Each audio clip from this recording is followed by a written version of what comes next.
welcome to JG's Fight Talk, sponsored by Rich's Boxing and Limited Creations. And with me now, Hannah Baggaley. How you doing, Hannah? Hi. Yeah, I'm really good, thank you. I'm just tired today. Yeah, it's busy times for you recently, trying to get everything together and another shot at your debut. I know. I didn't think I'd ever be saying that. And it's and two really good platforms, like two really good venues, two really good stages. You know, in a way, some would say I was unlucky, but you know, in other ways, I was quite lucky, to be honest. Yeah. To say you've had a good move around an exhibition with Hannah Rankin. Yeah. Not many people can say it. Former world champion. And you know, she's got a bright future ahead. Two active fighters. It's a bit of an unusual exhibition, but yeah, it just seemed to work. Yeah, how did it feel then when you walked out into the cracking car park that it was at the time in Sheffield? How did it feel? It was. Do you know what? It was surreal. Like the nerves were still there. Like there was, even though I knew that none of us could lose, you know, the nerves were still there. It still had that special feeling because it was, you know, the special walkout. You know, like you would get on a really big show. Yeah. You know, it was a really good professional setup. It looked the business. Do you know what I mean? So for me, it felt special still, whether it was a pro debut or an exhibition. To me, it still felt really special, and it has took the shine off what I'm doing this weekend because it doesn't feel like my debut this time. Do you think it's taken the shine off though? Because you think a lot of people are still really buzzing to see you in your first. Do you think? Because I feel like it sort of killed my momentum a bit, like the whole flop of the opponent, and I was a bit like, So you know, I don't know. Like for me, I think. It doesn't feel like my debut. It feels like number two. It genuinely does.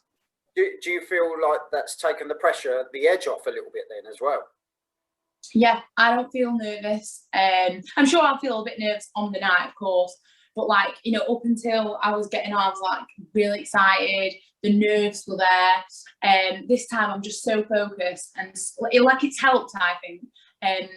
I just feel so ready now, and I'm just so eager to get in there that, like, unfortunately for whoever, you know, my opponent, well, we know who my opponent is, but unfortunately for her, she's probably going to get a far more aggressive, focused fighter. So, yeah, you know, it's great for me, though. Yeah, it's, as you say, it's that build-up in it. And as you say, the training, it feels like you've just been in one long camp. And that one very long camp. The exhibition with Hannah Rankin was just kind of adding into like a bit of a spar, a bit of an experience to build you up even more. So good luck to this. Yeah, and just to show people, because I always read the comments on YouTube. I don't really give a shit about trolls, which is why I'll happily tell them to piss off.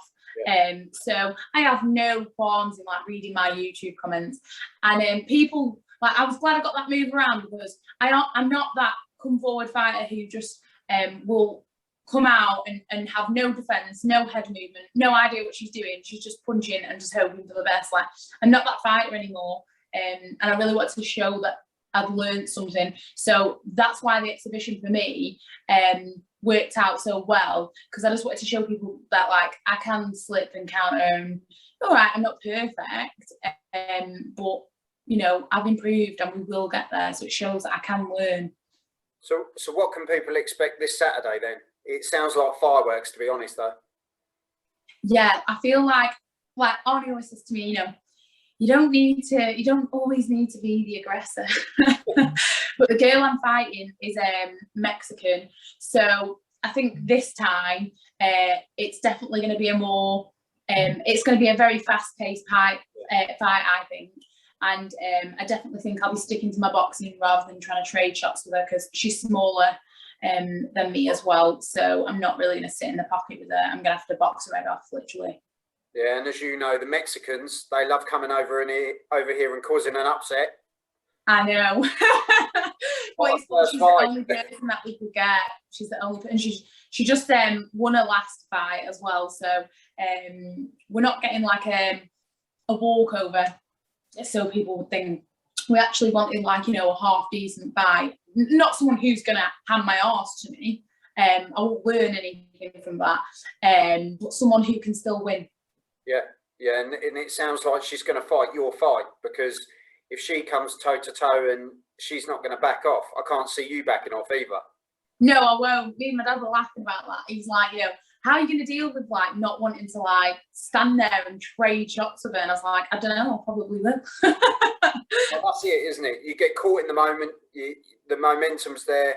You know, you've got all this built-up tension, thinking, I'm going to take this out on someone, and you're going to meet someone head-on that's going to feel exactly the same.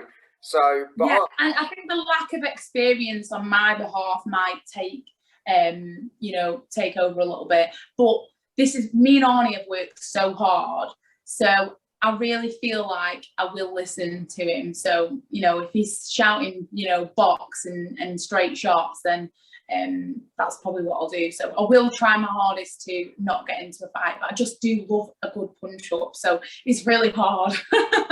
No, I remember listening to you when you were doing like the commentary. You were sort of ringside for Fightzone, and you were just like, yeah, I just want to get in there and punch someone. And I was like, this girl's going to be a bit of a favourite, because I love it. What people like, they like someone that goes in there, wears their heart on their sleeve, and wants a good dust up. You know, I know. Yeah, and now I feel more confident in my ability of doing it as well, and that's what's dangerous, because me and Arnie have worked so hard on, because my biggest weakness was sort of sitting in the pocket with people and putting the combinations together, and me and Arnie have worked so hard on like touch reactions, and even to the point sometimes I'm like hitting him quicker than he's getting the pads there, so he's getting a couple of chins. So, you know, it will be hard, because I do feel confident in my ability, especially, you know, coming into this after a 12-week camp, not just 8. Then we got a bit of an exhibition, a move around, a really good spar after it, and then we got another 4 weeks to like perfect and go over things that maybe I was doing wrong in the ring. So yeah, I'm coming in, I feel like, with a huge advantage, not over her, just in my own self. Yeah. No, as you say, that edge has taken off slightly. You can almost let off the handbrake, can't you? And just think, right, I'll take this fight. However she comes at me, I can box. I can be the aggressor if I need to be. I've got all the options, and that's a great to go into in your debut. And Hannah, honestly, I wish you all the best. I'll be watching this Saturday, and I think you're going to go far with the attitude you've got. I really hope so. I'm so like, I love it so much. I really love everything about it. I love being a part of it. That's why I used to love going down and just commentating, and even just being around it. Like, for me, it's like a breath of fresh air. And this is my life now. So I just want to get out there and just start doing it permanently for my job. So I don't want any more setbacks. So yeah, hopefully on the night, you know, everything goes to plan and I can put on a great performance for everybody. So what's your last message for your fans? Just thank you so much. Like, you know, I don't really get trolls. I only really get them on YouTube. And I'm just, for me, I find that astonishing in this day and age, because like everybody has something bad to say about everyone, and I've just got the nicest people ever on my social media. You know, I am a hothead and I do get involved in a lot of arguments, but on the whole, I absolutely love them, and I couldn't do it without them. Like, they make me laugh as well. Some of the stuff that they put on, some of the stuff that they tweet me, you know, it's constant entertainment, so they keep me going. And yeah, and a huge thank you to my day one sponsors, I Prep For You. I have got loads of other sponsors, but my meal prep people, they just carried me through every lockdown. Even just with like the fact that I don't have to spend money on like all this like expensive healthy food. It's, you know, it makes such a difference to your camp, not having to worry about cooking your meals and making weight. Like, I'm sitting at 66 kilos. And the maximum can be 66.9. So like, I'm making weight with ease. So yeah, just that really. Thanks to everyone who supports, takes time out of the day to like, share, comment, tweet, and even the haters. Yeah. What's your message for the haters, Hannah? keep hating, it means I'm doing something right. If you've got haters, then it means you're doing something right. That's exactly it. Use them as a driving force. At the end of the day, they're watching you regardless. They're giving you views. They're sharing your content, whether they're putting hate on it or whatever. People are taking an interest, and it's getting your name out there. People will defend. Yeah, and it's as they say, regardless of whether it's good or negative, there's no such thing as bad publicity. So I just try and take it in my stride, and hand on heart, I can say that no troll has ever offended me, because I really don't give a shit what they think. Well, there you go, trolls in your face. And but Hannah, honestly, lovely to have you on, and hopefully get you back on soon when you've got that day. Yeah, it's been a long time coming, hasn't it? I've been so busy. Oh, honestly, it's just lovely to have you on, and I wish you all the best. Yeah. You. And are you going to do the? Are you going to be watching it, or are you doing that live stream again? Like, what should we look out for? Hopefully, we're going to do a live watch along, because I know you watched the last one. I did. I was commenting on it. I tell you, I Google myself all the time, and I YouTube myself all the time, just to be checking that I'm not missing any comments, interviews, write-ups, just so that I can give back when people actually take interest in my boxing. No, I really appreciate it, Hannah. So, no, I'll be doing what I can. I'll be doing what I can. If not, I'll be back on after. Yeah, 100%. No, let's do it. Coming on, Hannah, and I'll speak to you soon. Thank you. See you later. Take care. Bye. Hannah Baggaley, finally getting her debut on the 31st of July. We don't know who it's against. She does. Mexican come forward fighter, coming off the back of a win. So not going to be the easiest test, but I wish her all the best. And that will be live on Fightzone, $4.99 a month.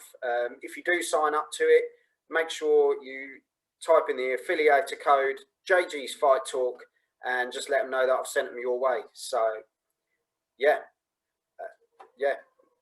I wish her all the best for the future, and I hope she does well. So you've been watching JG's Fight Talk, sponsored by Rich's Boxing and Limitless Creations, and I'll see you all soon. Thank you.